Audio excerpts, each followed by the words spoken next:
14 বছরের নিচে কোনো গরু কেউ বিক্রয় করতে পারবে না এবং কেউ যে কিনবেন সেও কিনতেও পারবেন না, আর কিনলেও তার সার্টিফিকেট লাগবে।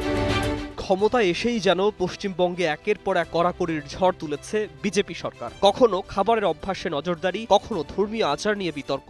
এবার সেই তালিকায় যোগ হলো গরুর বার্থ সার্টিফিকেট। হিঙ্গলগঞ্জের লেবুখালী এলাকায় গরু বোঝায় একটি গাড়ি থামিয়ে নবনির্বাচিত বিজেপি বিধায়ক রেখা পাত্র সরাসরি গরুর জন্ম সনদ দেখতে চান। শুধু তাই নয়, গাড়ি থেকে গরু নামিয়ে রাস্তার পাশে বেঁধে রেখে তাদের জন্য খড় পানির ব্যবস্থাও করেন তিনি। ঘটনাটি প্রকাশ্যে আসতেই সামাজিক মাধ্যমে শুরু হয়েছে তুমুল হাসাহাসি ও সমালোচনা। অনেকে বলছেন, ভারতে এখন মানুষের পরিচয়পত্রের চেয়ে গরুর কাগজপত্রই যেন বেশি গুরুত্বপূর্ণ হয়ে উঠছে।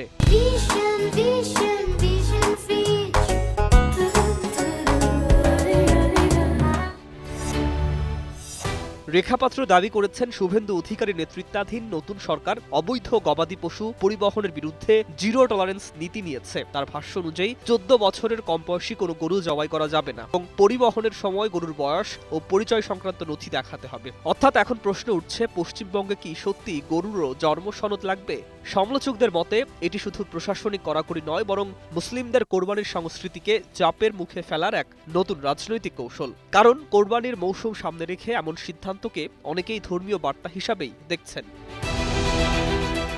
এরই মধ্যে পশ্চিমবঙ্গ সরকার পশু জবাই নিয়েও কঠোর নতুন নির্দেশনা জারি করেছে। নতুন নিয়ম অনুযায়ী সরকারি অনুমতি ও পশু চিকিৎসকের ফিটনেস সনদ ছাড়া গরু, ষাঁড়, মহিষ কিংবা অন্য কোনো গবাদি পশু জবাই করা যাবে না। শুধু তাই নয়, পশুর বয়স 14 বছরের বেশি হতে হবে এবং সেটি কর্মক্ষম বা প্রজননের অযোগ্য প্রমাণ করতে হবে। অর্থাৎ এখন কোরবানির আগে শুধু পশু কেনাই নয়, তার বয়স, শারীরিক অবস্থা আর সরকারি কাগজপত্র নিয়েও ভাবতে হবে সাধারণ মানুষকে। অনেকের প্রশ্ন, ধর্মীয় অনুশীলন কি এখন পুরোপুরি আমলাতান্ত্রিক ফাইলে আটকে যাচ্ছে?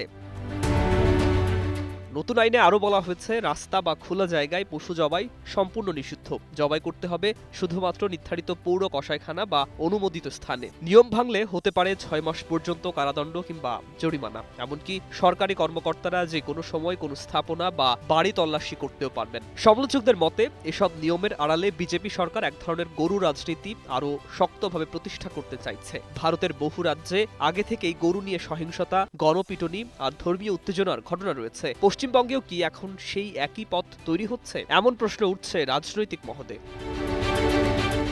তৃণমূল কংগ্রেস ইতোমধ্যে বিজেপির এই পদক্ষেপকে হাস্যকর ও বিপজ্জনক বলে আখ্যা দিয়েছে। দলটির নেতারা প্রশ্ন তুলেছেন, বিজেপি শাসিত অন্য কোনো রাজ্যে কি সত্যিই গরুর জন্মসনদ দেখানো হয়? বিরোধীদের দাবি, মানুষের কর্মসংস্থান, দ্রব্যমূল্য কিংবা স্বাস্থ্যসেবার সংকট সামাল দিতে না পেরে এখন গরুকেই রাজনীতির কেন্দ্র বানানো হচ্ছে। সামাজিক মাধ্যমে অনেকে কটাক্ষ করে লিখছেন, ভারতে চাকরির সার্টিফিকেট থাক বা না থাক, গরুর বার্থ সার্টিফিকেট থাকতেই হবে। পশ্চিমবঙ্গের নতুন রাজনৈতিক বাস্তবতায় তাই প্রশ্ন একটাই, রাজনীতি কি এখন মানুষের চেয়ে গরু কেন্দ্রিক হয়ে উঠছে?